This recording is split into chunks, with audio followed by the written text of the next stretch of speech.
The walls were smeared with blood. A single chilling detail. The words, "She knew too much," scratched crudely into the drywall. It was a sight Detective Carter would never forget. The room felt suffocating, as if the air itself had thickened in the presence of a long-hidden secret. His heart pounded in his chest as he approached the center of the room. The body, a teenage girl, lay motionless on the floor, her wide eyes staring into the emptiness. Carter couldn't help but feel the weight of the town's silence pressing down on him. The kind of silence that whispered, "Don't dig too deep." But he had to. There was no other choice. This wasn't just any murder. This was something darker. His hand hovered above his radio, but his fingers trembled. He was afraid that even a single call for backup would disturb the fragile calm of the scene. The smell of blood lingered in the cold, stale air. Time seemed to stretch each second, dragging painfully. What happened here? Why this girl? He crouched beside her, noting the faintest smudge of something underneath her fingertips. His stomach twisted. Was it a clue? Something told him this was just the beginning. Something far worse was out there. Suddenly, a noise. A faint creak of floorboards. A shadow passed by the doorway. Who else was here?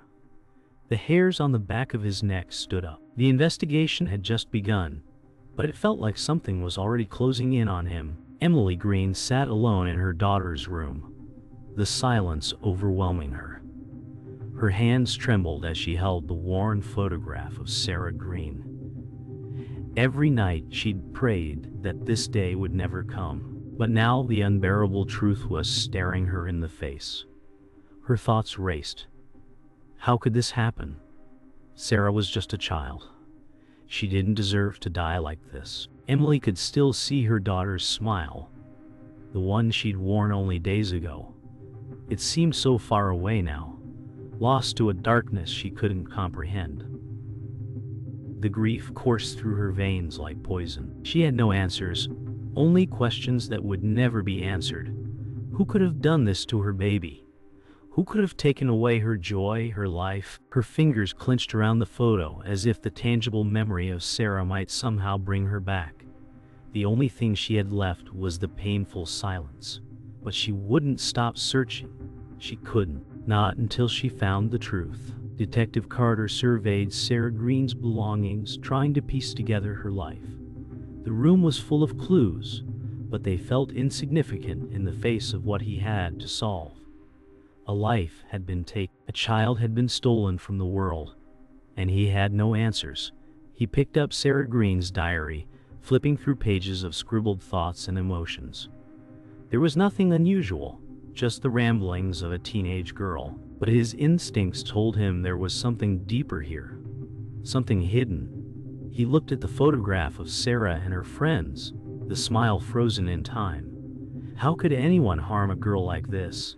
And yet, someone had. That fact gnawed at his gut, twisting and turning. His mind raced as he tried to connect the dots.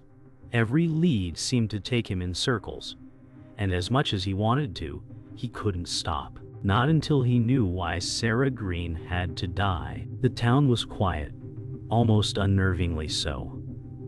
As Detective Carter walked the streets, every step felt like an intrusion. This was a community of secrets. People knew things, but no one was talking. The silence was suffocating. He knocked on doors, spoke to neighbors, but every conversation felt like a dead end. No one had seen anything. No one had heard anything.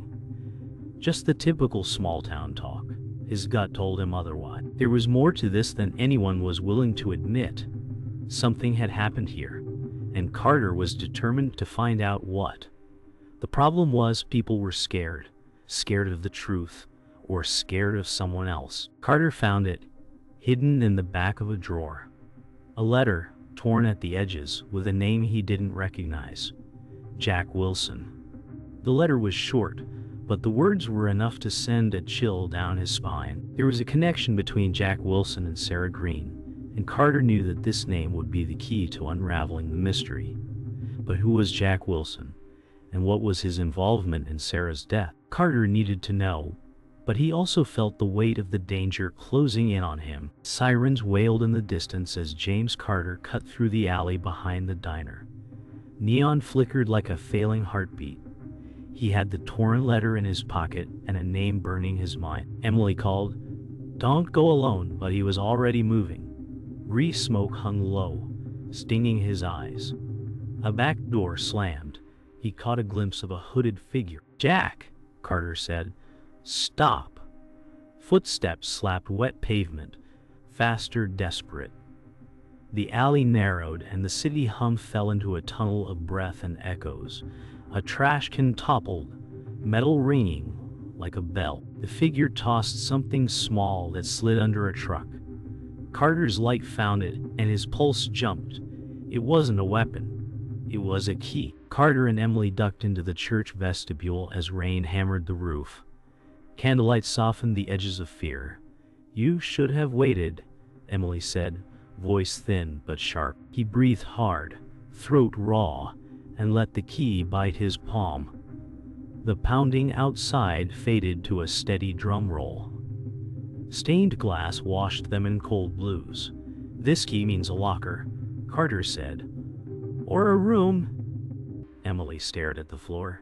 "Sarah kept secrets," she said, "but not from me, not like this." His anger dimmed and left a tired ache.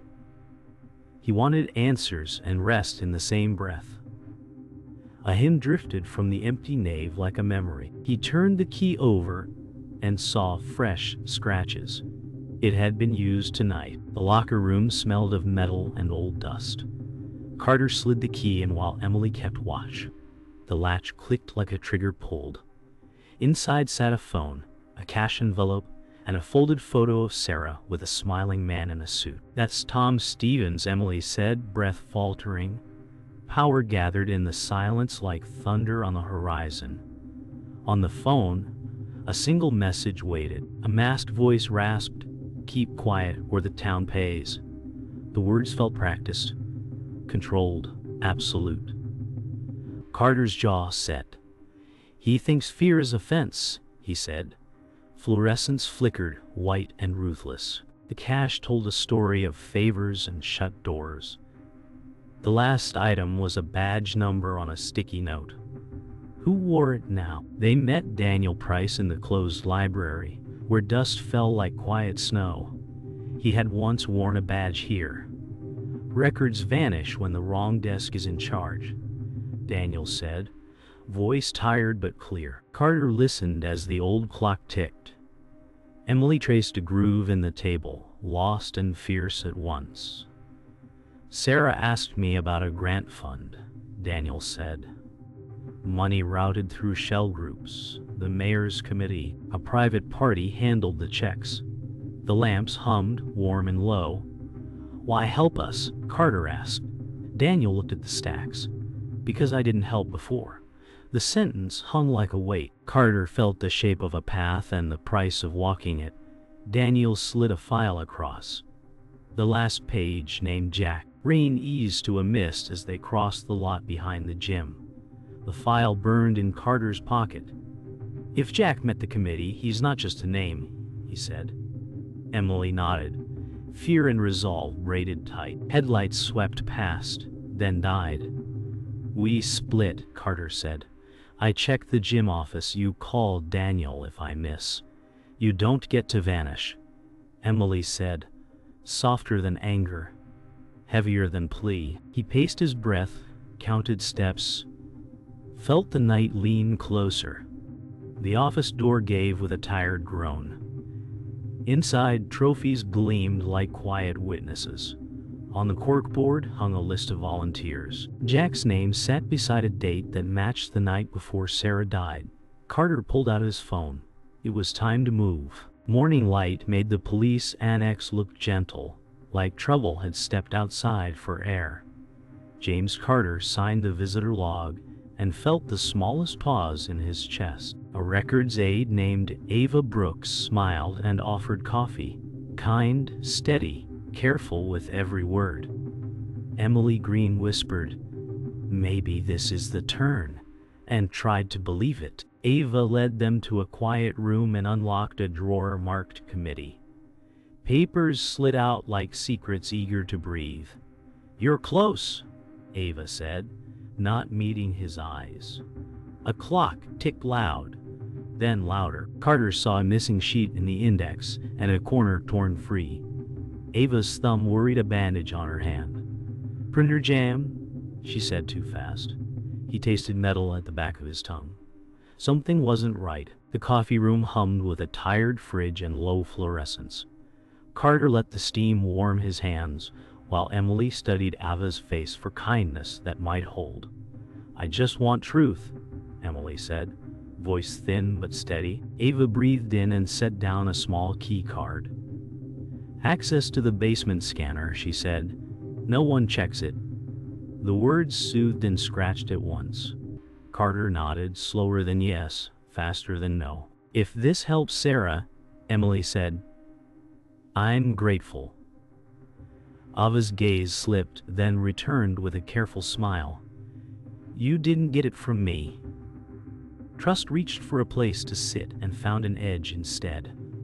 Carter pocketed the card. The room felt briefly safe, then smaller, as if the walls leaned in to listen. In the basement scanner room, the air felt held, like a breath no one wanted to release.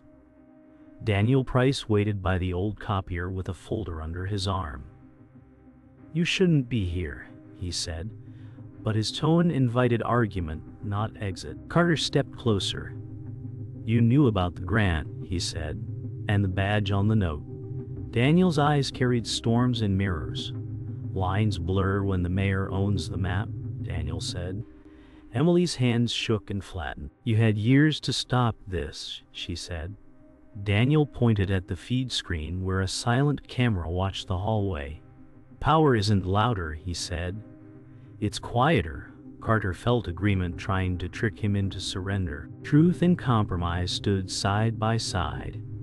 Doubt found a seat in his mind and stayed. The alarm chirped once, then bled into silence. Carter turned toward the door as two uniformed officers swept in with calm faces and rehearsed eyes. Daniel did not step forward. He simply lowered his gaze.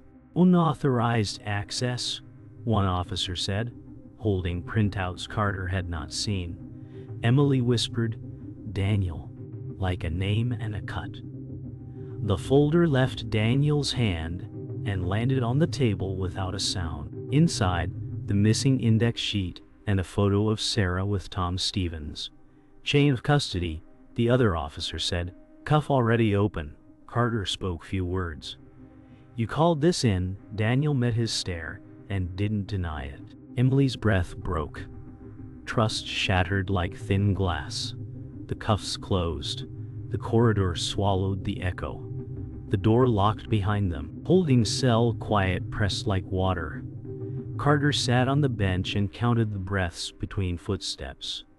Emily stood at the bars, fingers white on steel. "He sold us," she said, soft and broken. Carter replayed each look, each pause, and the click of the cuffs. Beneath the anger lived a colder thing. Someone had staged the call, fed the prints, lined the trap. Daniel betrayed them, but not alone. The camera lens in the corner hummed. "They wanted us off the board," Carter said. Emily closed her eyes and saw Sarah smile, then the file, then the list with Jack's date. "We're not done," she said, and it felt like a promise to the girl and to herself. Carter stood. The plan formed simple and sharp. They would use the trap's door to get out. The cell block lay quiet after the storm. James Carter counted breaths and watched the light crawl across the floor. The echo of the cuffs still rang in his bones. Emily Green said, "He gave us up," and the words fell like ash. He replayed the folder, the photo, the missing index. Each piece shifted, then clicked. The key, the locker, the bandage on Ava Brooks' thumb. The printer jam that came too neat. Daniel Price had opened the door, but another hand had turned the lock. Air hummed with low machinery and a hidden vent rattled. Carter closed his eyes and traced the money trail from the grant to a shell. The shell pointed at a committee office and a private account. He looked at Emily. "We follow the account," he said. The guard's keys jingled outside, and the first hint of truth slid into place. The scent of warm toner pulled Carter into a memory. He stood in the basement scanner room, and the past overlapped the present like film double exposed. Emily whispered, "Start at the first ask." The file showed requests for youth grants with neat notes in the margin. A phone buzzed in recall, a voice smooth and friendly. Tom Stevens had praised a student project and offered a contact. Sarah Green had followed the lead to a committee aid and a hidden meeting in a side office. The hum of the copier became the rush of that night's rain. A paper trail curved like a river and vanished into a private fund. He called it civic pride, Emily said, almost to the wall. Carter pressed a receipt to the light and saw a watermark bloom. The watermark spelled the name of the shell. They found Daniel Price in the stacks, where the air held dust and apology. Carter stood close enough to hear the hitch in each breath. "Why us?" he said, and let the quiet carry the weight. Daniel looked at the floor. "Pressure," he said, and left the word to stain the room. Emily stepped forward. "You gave them our steps." Daniel nodded once. "I warned a friend to stay clear," he said. The clock ticked like a pulse. Carter felt his heart answer and then refuse. He let silence test the space between guilt and truth. Daniel slid a scrap across the table. A routing code written quick. "This breaks the path," Daniel said. Carter held the code and heard his own breath lift, thin and sharp. The path led past the mayor's office and into a private suite. The private suite looked like power pretending to be civic duty. Tom Stevens welcomed them with a smile that had camera practice. "You've worked hard," he said, voice smooth, eyes cold. Carter set the receipt and the routing code on the desk. "Public funds, private hands." The mayor's laugh was soft. "Public faith," he said, "needs guidance." Emily's breath caught and steadied. "You used her," she said. He folded his hands. "She asked for help. I gave introductions. People make choices." The room dimmed as a cloud covered the sun. The line between order and control blurred like frost on glass. Carter felt belief shift under his feet. "Good and evil," the mayor said. "Our slogans when bills are due." The words lodged like ice. The real enemy wore a smile and a seal. They stepped from the suite into a corridor washed in quiet light. Carter felt the story change shape inside his chest. It hurt, then it cleared. Emily touched the file and let her hand fall. "So, this was the truth all along," she said. Almost a prayer. He saw the path now, sharp and spare. The grant shell, the aid, the staged arrest, the smile that sold the town its own shadow. Loss sat with them and did not leave, but it loosened its grip. "We take it public," Carter said. "We take it clean." Footsteps echoed from the stairwell like a steady drum. Emily nodded, grief and strength braided tight. The air tasted new, thin but bright. They turned toward the exit and toward the fight that waited. The next move would not be quiet. The courthouse hummed like a held breath as lights flickered in the stairwell. James Carter climbed with the file tight in his hand. The air smelled of dust and rain dragged in by shoes. Emily Green said, "No noise, no doubts." He nodded and felt the stair rail vibrate under his palm. Footsteps echoed above, slow and certain, like a countdown. The exit sign buzzed and twitched. "He's waiting," Carter said, voice thin but steady. A door eased open on the landing and spilled a slice of cold light. The hum went silent as if the building braced. Emily whispered, "We end this tonight." Carter reached for the handle. The hallway on the other side drew a clean line to the mayor's suite. The collision lived one breath away. They stepped into the corridor, and Tom Stevens waited with a smile carved from calm. "You brought a story," he said. Carter held the routing codes like a blade. "You sold the town," he said. Clipped and low, the hall lights throbbed. The air rang with the hum of vents. Emily said, "You used her trust." The mayor's eyes did not blink. "I used order," he said, "and kept the lights on." Words swung like punches. "At the cost of a child," Carter said. Shoes scraped tile. Security rounded the corner, slow and sure. "Truth is a tool," the mayor said. Carter moved first, sliding past the guard's reach. Papers flew, a white storm. The file struck the desk like a gavel.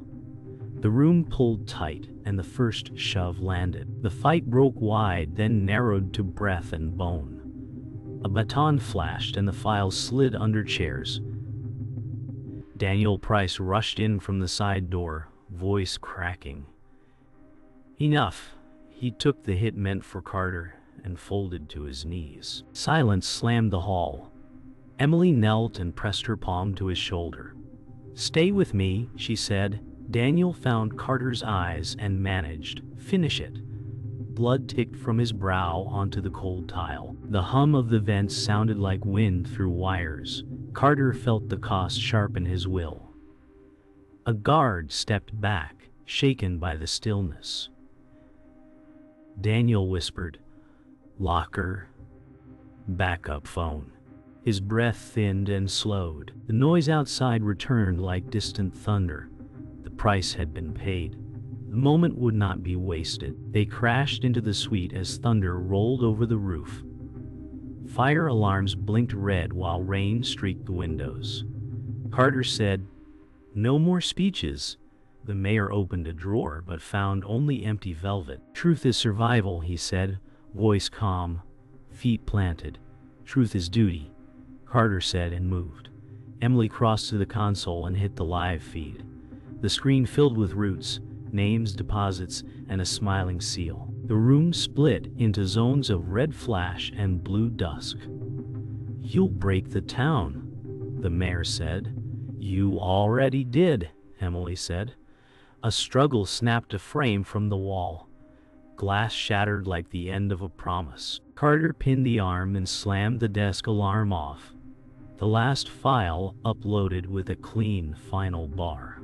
The decision landed. Sirens drew close and then settled into a distant ring, like the town exhaling. Carter stood still and felt his pulse slow inside the quiet. Emily watched the screen finish its broadcast and let her shoulders drop. "It's out," she said. He nodded and tasted dust and rain. The guards lowered their eyes and waited for new orders. The suite smelled of ozone and fear fading. Carter thought of Sarah and the road that led here. "We can't give her back," Emily said. "We can give her the truth," he said. The storm eased, leaving a thin light on the floor. Footsteps approached, not rushed, not scared. Carter looked at the door and did not move. One line remained, simple and clean. It felt like a vow they could keep. Dawn thinned the storm until the city sighed. James Carter stood in the quiet suite, where screens now slept and broken glass lay like frost. The sirens had faded to memory, and the floor held only soft footsteps and the hush of vents. Emily Green rested her hand on the desk, then let it slide away. The air smelled of wet paper and metal, a cold mix that made the lungs sting. He thought of the name that brought them here, and of the path that burned behind them. "It's over," Emily said. But the words did not settle. He gathered the scattered pages and felt each one lighten, and then weigh more. The clock clicked once, clear as a drop. The room was whole and empty at once. He stared at the quiet and finally knew what absence meant. Something precious would never return. The hallway breathed in long, slow waves. Carter walked with the file under his arm and let memory rise like steam. A locker door clicked in his mind. A key slid home. A phone buzzed with a warning he could not mute. Emily kept pace and traced the past with quiet steps. He saw a smile in a school photo, then a shadow in a side office, then a seal stamped on a form that hid everything. His chest ached, not from the fight, but from the weight of the proof he could never unsee. "We did what we could," Emily whispered, and the words softened, then held. He pictured a candle in a church and a bench in a holding cell. Life would not return to what it was. It would move, slower at first, then surer. He exhaled and felt the world permit it. They found Daniel Price in the clinic ward where machines spoke in low beeps. Time moved like honey, slow and bright. Carter stood at the foot of the bed and listened to the whisper of oxygen. Emily drew close and rested 2 fingers on the rail. Daniel opened his eyes and tried a half smile that hurt to see. "You finished it," he said, breath thin but clear. Carter nodded, and silence carried more than words. Daniel looked toward the window where the morning gathered. "I should have stepped in sooner," he said. Emily answered with a small shake of the head. "You stepped now." The beeps counted steady, each one a soft permission. Guilt loosened its grip without leaving entirely. Carter felt the hinge shift from anger to grace. He understood the cost and forgave the delay. Later, the library opened 1 lamp at a time, and the stacks felt like old friends. Carter set a small recorder on the oak table and pressed play. Daniel's earlier note filled the room in a steady voice. "When power goes quiet, look for who benefits from silence." Emily closed her eyes and let the words settle where pain had lived. The lesson did not accuse. It revealed. Carter traced the margin of a page from the file and matched it to a receipt they had missed, then smiled without joy. The path had always been there, faint but exact. "She wanted the town to be better," Emily said, eyes glassed but clear. The voice on the recorder faded like a tide. It left behind a truth that would not wash away. A single tear fell and did not hide. That evening, the town square held its breath as lights clicked on one by one. Carter stepped to the notice board and pinned a clean summary of the findings, simple words and dates, without drama. Emily stood at his side and set a white flower beneath a photo. "For her," she said. He answered, "For all of us." The wind moved through the flags with a sound like pages turning. People gathered at a distance, not speaking, only reading, and then looking up with careful faces. The sun lowered behind the courthouse and left a calm glow on stone. Carter felt something settle in his chest that had not found a home before. The world would change slowly, but it would change. He took Emily's hand for a breath and let it go. The night opened, and the path to the end waited. Morning rested over the town like a hand over a fast heart. James Carter stood by the river and listened to water fold over stones. The case had ended, but the echo still moved. Emily Green joined him and did not speak. Their breath made small clouds that rose and vanished.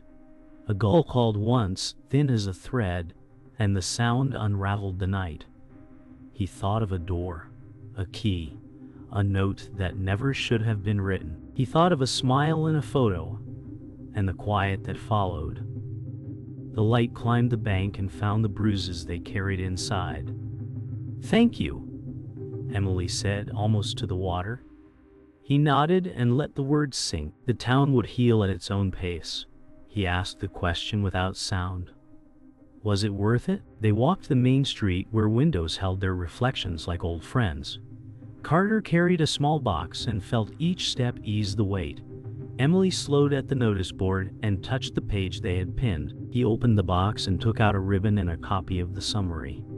The paper felt warm from his palm. "No more secrets," Emily said, simple as a vow.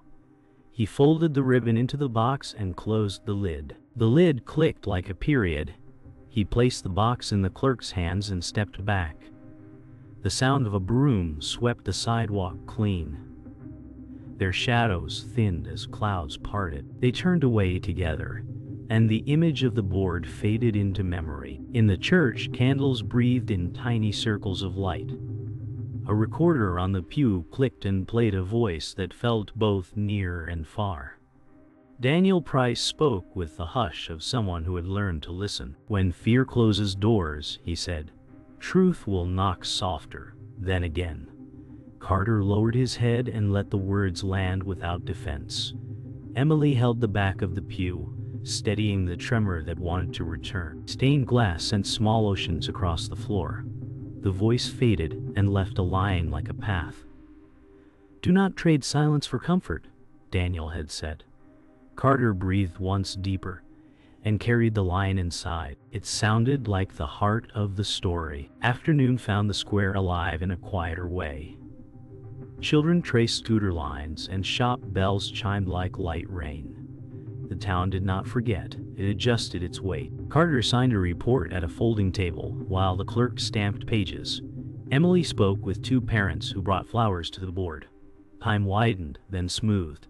Cars passed without hurry. Laughter returned in small notes, careful but real. "Thank you," someone said, and it drifted like a leaf. Carter looked up and saw faces he had only known as shadows. He nodded and felt the day accept them. Change did not shout, it breathed.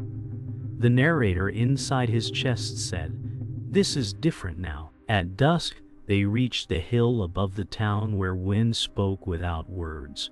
Carter placed a single stone on a flat marker and stepped back. Emily set a fresh white flower beside it and let her hand rest there. "For her," she said. He answered, "For all of us," and the quiet held both lines. Streetlights bloomed below like patient stars. The day folded, and with it, the noise. He felt the arc of the story close and leave a narrow door for light.